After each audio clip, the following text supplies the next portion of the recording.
If you ever find an old cassette tape in a dead person's house, do not press play. Not even once. Because some voices don't stay in the past. Some voices wait for you to listen, and then they learn your name. My name is Sarah. I am 26 years old. And 3 months ago, I found my mother's voice trapped inside a plastic box the size of my palm. I want to tell you exactly what happened, in order, because if I don't say it out loud, I think it will happen again. I think saying it keeps me safe. For now. Please, just listen to the whole thing before you decide I'm crazy. By the end, I think you'll understand why I can't stop looking over my shoulder. Part 1. The empty house. My mother died in March. Cancer. Slow, then fast, the way the doctors always warn you it will be. I was with her at the end, holding her hand in a hospital room that smelled like bleach and flowers that were already dying in their vases. Her last words to me were soft, almost a whisper. She said, "Sarah, don't listen to anything that sounds like me, if I'm not really there." I thought it was the medicine talking. She was on so much morphine by then. Her mind wandered.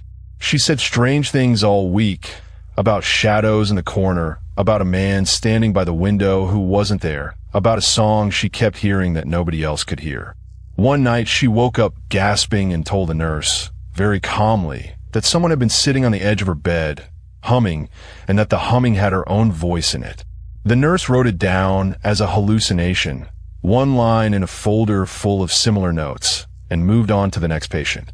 I held my mother's hand and told her she was safe, that I was there, that nothing could hurt her. I didn't understand what she meant.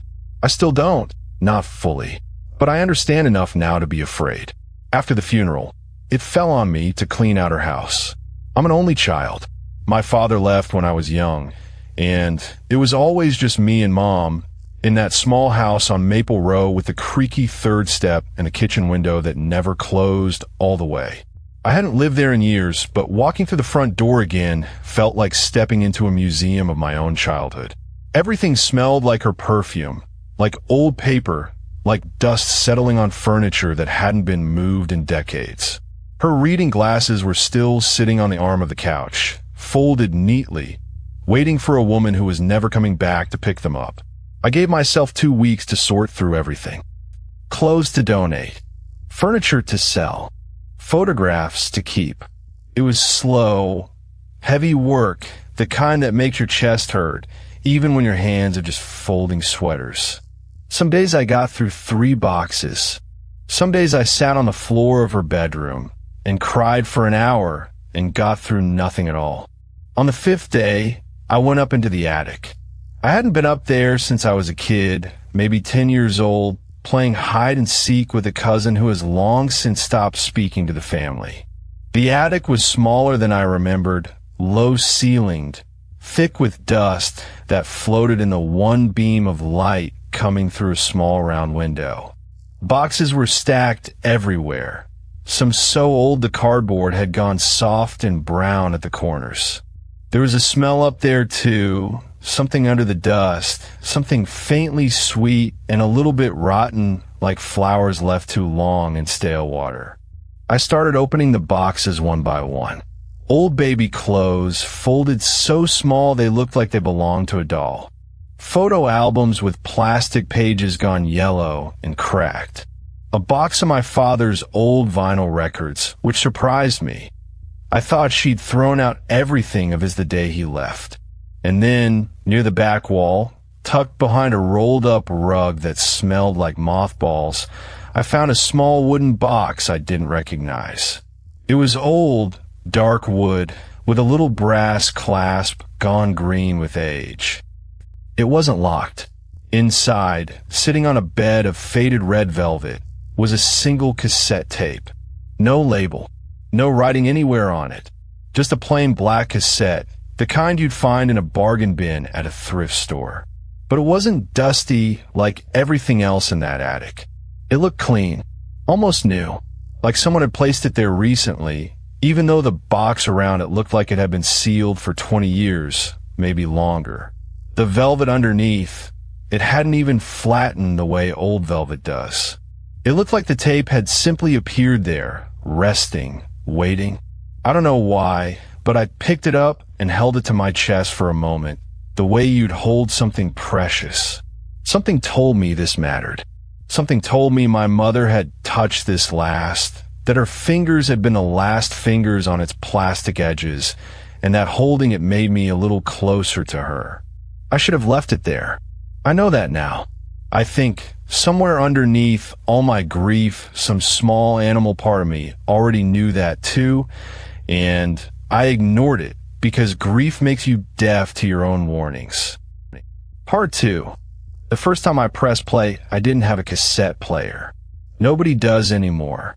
So I drove to 3 different thrift stores before I found an old boombox, dusty and covered in stickers from bands that broke up before I was born. The man at the counter tested it for me, and it worked, the wheels turning with a soft mechanical hum, the little orange power light blinking on like a tired eye. That night, I sat on the floor of my apartment with the boombox in front of me, the tape already loaded inside. My hands were shaking a little, which felt strange for something so small. It was just a tape, probably an old mixtape, or maybe my mother reading me a bedtime story from when I was small.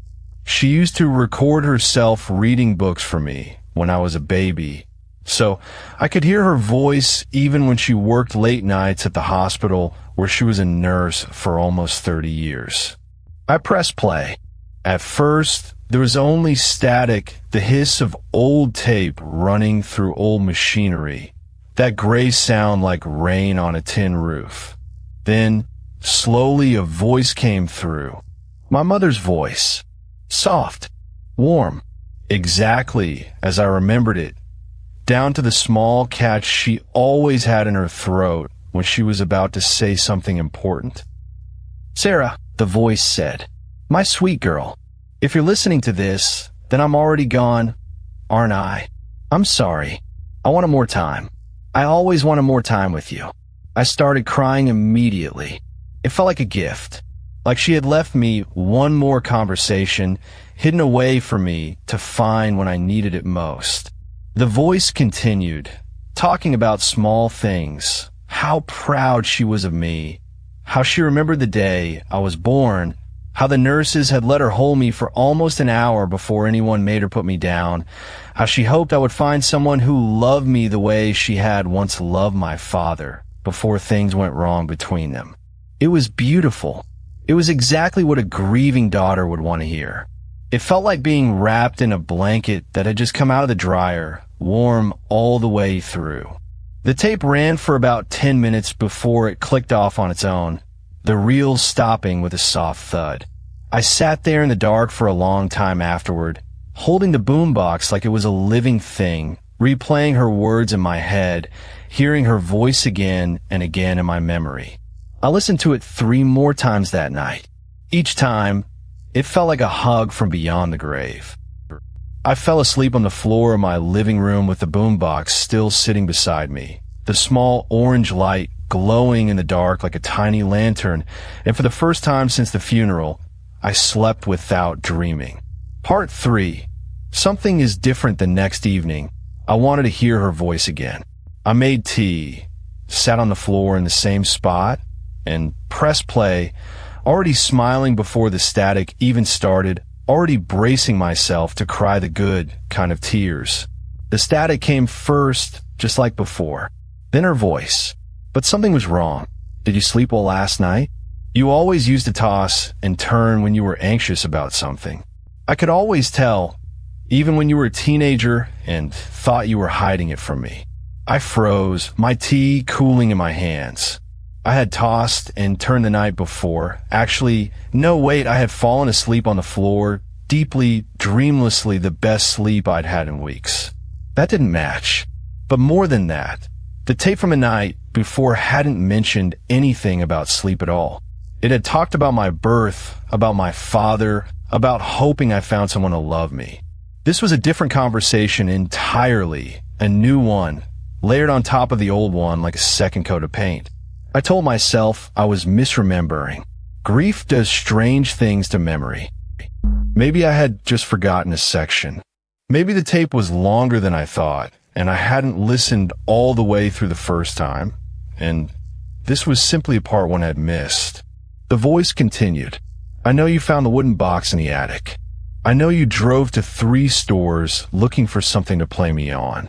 You always were stubborn like that. Even as a little girl, remember the time you refused to wear a coat in the snow because you wanted to prove you weren't cold? Do you remember the blue dress you wore to your 5th birthday party? You cried because it had a stain on it, and I told you nobody would notice, and you didn't believe me, and you sulked in the corner for 20 minutes until your father bribed you with cake. I did remember that dress. I hadn't thought about it in 20 years, hadn't thought about it since it happened, actually, and yet the memory came rushing back whole and complete the second the voice mentioned it, like a door swinging open onto a room I'd forgotten existed. And I definitely, absolutely, had not told anyone that I had visited 3 thrift stores to find a boombox.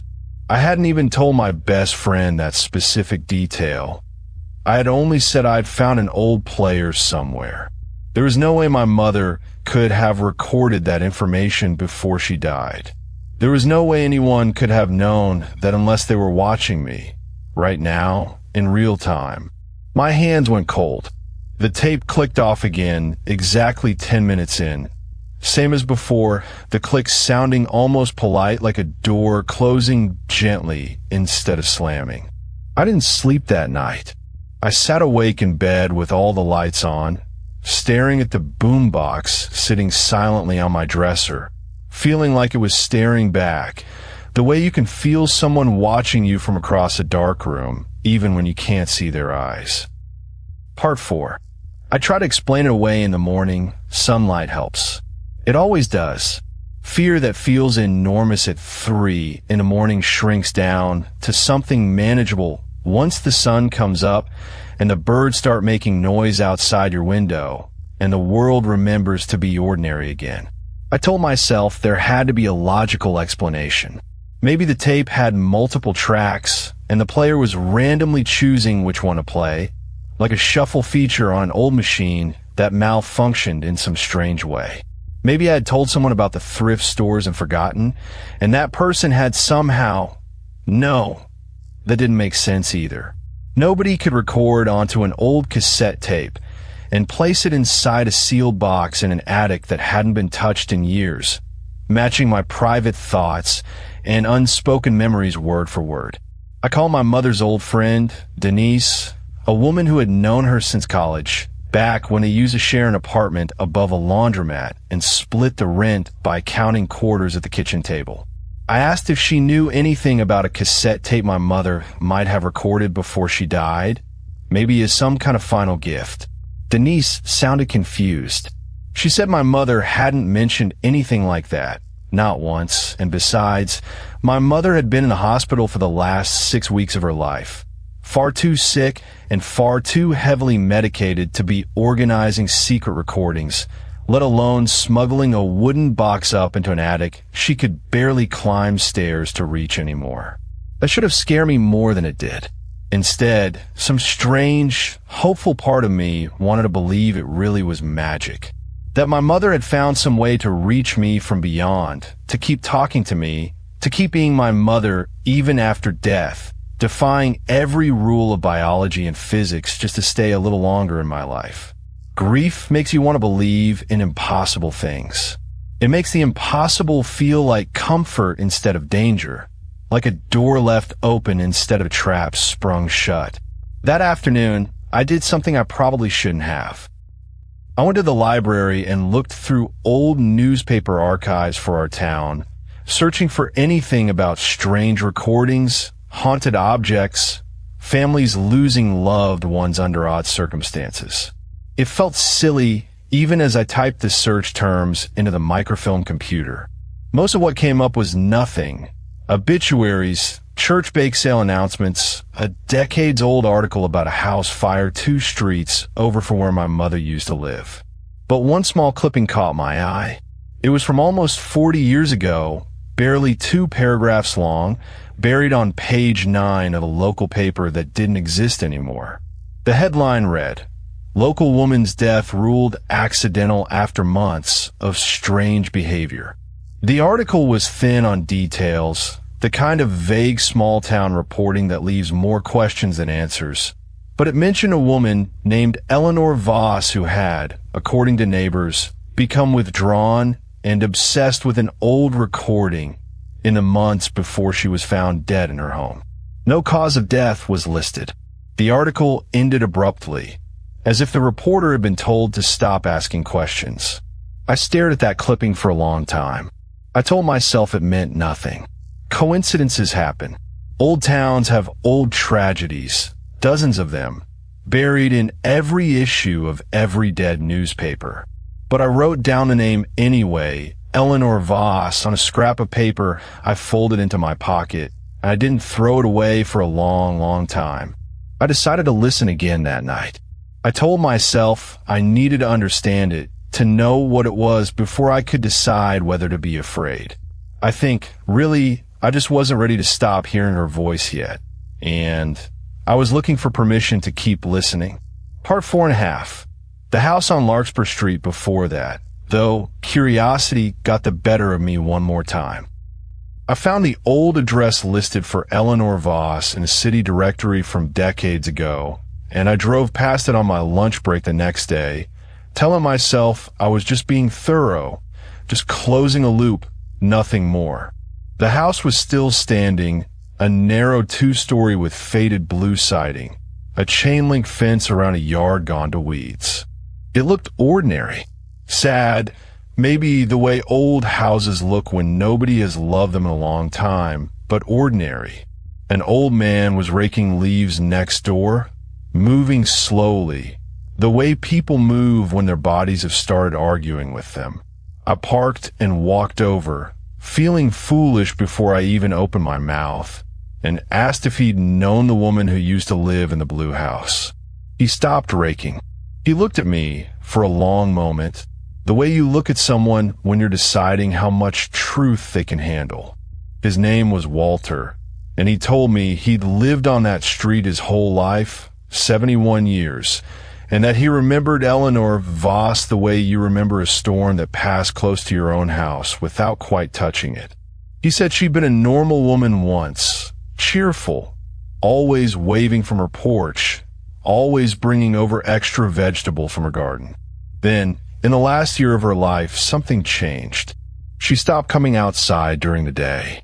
Her lights would be on at strange hours, 3, 4 in the morning, and Walter's late wife used to hear, very faintly across the yard on quiet nights, the sound of a woman talking to someone in an empty room.